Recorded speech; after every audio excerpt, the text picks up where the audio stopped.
When a stock falls, you need to start asking a few questions. First, why is it dropping? Is something wrong with the company, or is the company facing some circumstances but is otherwise sound? If the company's fine, then the next question is, has the stock hit bottom? When a good company's stock hits bottom, you buy. It's tough to go wrong by buying low and selling high, but how do you know when the bottom is in? Well, let's take a look.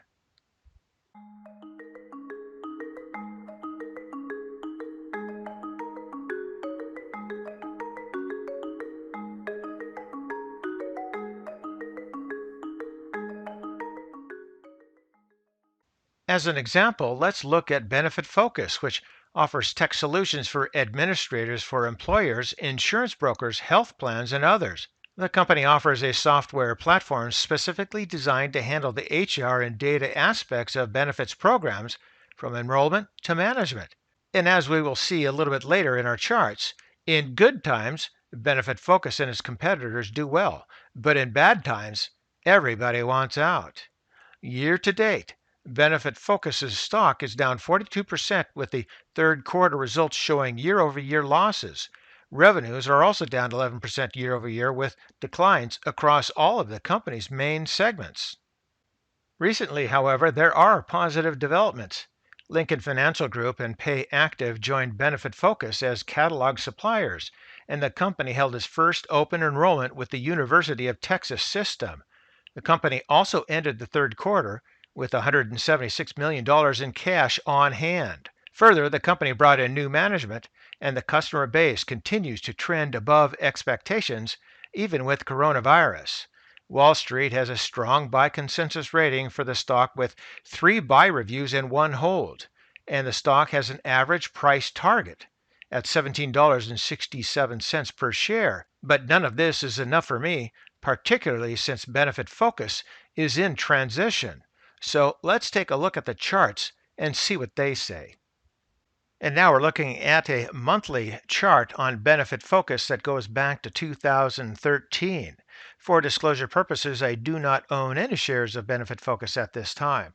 Now, as I said in the introduction, when times are good, the stock will do well, such as here. But when times are bad, everybody wants out, like through here. Now, through this time period, I would say that not much was happening. But there is some pretty good volatility, say from 20 all the way up to about the upper 40s. Now, that's not enough for me. I'd want something down here at 20 that's going to climb up to about 60. So things really improved during this time frame, but then once again, things got bad. But we are down here, so are we bottoming and basing, and are we going to head up? Well, to know the answer to that, let's take a look at the other oscillators. Now, volume looks fine. There's nothing wrong with that. And then down here in the MAC, let's start back here. Again, this point is just above the 0 line. That's when things were good. Things were bad from that point down to here. And then we kind of trundled sideways through this time frame here. You can see all of that in the MACD, and it lines up with the price chart relatively well. Here, we started to move up. The fast line crossed through the slow line, and once it got to that 0 line, then things were looking good. But once again, it topped, and things were looking bad. But now we're here, and it looks like we may be bottoming and basing. Now, you take a look at the MAC, and you go back here. From this point here, all the way through here, that was just sideways trading for the most part. It's because we're down well below that 0 line. We're down below the 0 line here at just under slightly -5. So even though the fast line is going to cross through the slow line here relatively soon, that doesn't necessarily mean that's the trigger point, at least for this stock. You got to take a look at what the stock does in these time frames here. So I'm going to say that the stock, yeah, it might be a decent time to get in. You could if you were a very long-term holder, but be prepared for some sideways action. Let's go down here into the histogram. Pretty much shows the same thing. Also here, the price rate of change, this 0 line, when it's, say, below the 0 line for sure, but even here above the 0 line, that was when the stock was trading sideways, right through here. and into here. It was only about here that things picked up again.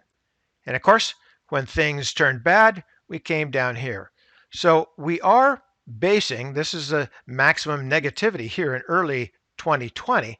We've been improving since then, but we're still at a negative 9.56 on the fast line. So we're still below that zero line. Again, expect some sideways trading based on the history. And you can see that here in the relative strength index, as well as in the stochastics, and then also in the Williams.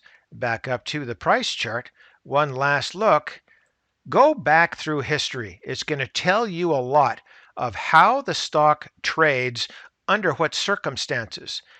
Take the price chart and compare it to the oscillators, particularly the MACD, and that's going to give you an edge in your stock investing.